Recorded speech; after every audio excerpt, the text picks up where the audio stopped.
Suman is at this temple to thank God for saving his life in a war a world away. He suffers from nightmares, deeply traumatized by what he experienced on the front lines in Ukraine. Nobody cares about the dead in Russia. The life of the injured depends upon the seriousness of the wound. If treatment is possible, we rescue them. Otherwise, we are instructed to shoot the seriously injured soldiers where they lay. Suman managed to escape, most others do not. He paid around 3,000 euros to a Russian agent who helped him to flee and get back home. Now he is burdened with heavy debt.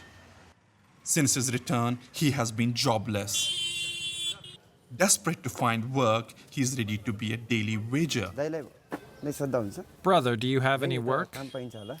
No, we don't have any work for you. It's not a lucky day for him. Nepal's economic situation is grim. Unemployment is high and inflation is soaring. The country depends on remittances sent home by millions who work abroad. Some are ready to take risky options, often lured by false promises of brokers and recruitment agents. In Nepal, hundreds of families worry about the fate of their loved ones who joined the Russian army. They have been out of contact with them for months now. Those confirmed dead, their families struggle to get their dead bodies. The country is gradually turning into a site of loss and despair.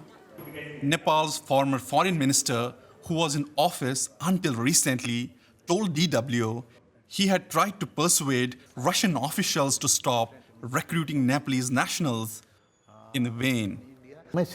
I would like to express my concern about the enlistment of our citizens in the armed forces of a nation with which we lack an official pact or treaty.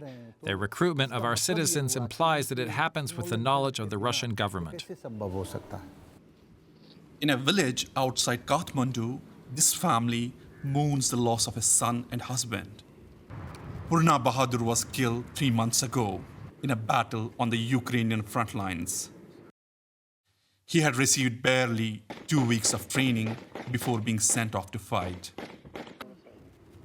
A fellow Nepalese soldier called his wife Lilu to convey the shocking message. When I heard the news of my husband's death, I felt like jumping off a cliff and ending my life. It took me weeks after hearing the news to actually believe it. I couldn't believe that he is no more, and I still feel like I may receive his call. But that call, she knows, will never come. The family don't even know whether they will get his body for a proper burial. Lilu Gurang now carries more than her grief. She also has to deal with a debt of 6,000 euros that her husband paid an agent to take him to Russia in the first place. Back in Kathmandu, Suman fears an uncertain future, scarred from his experience in a foreign war.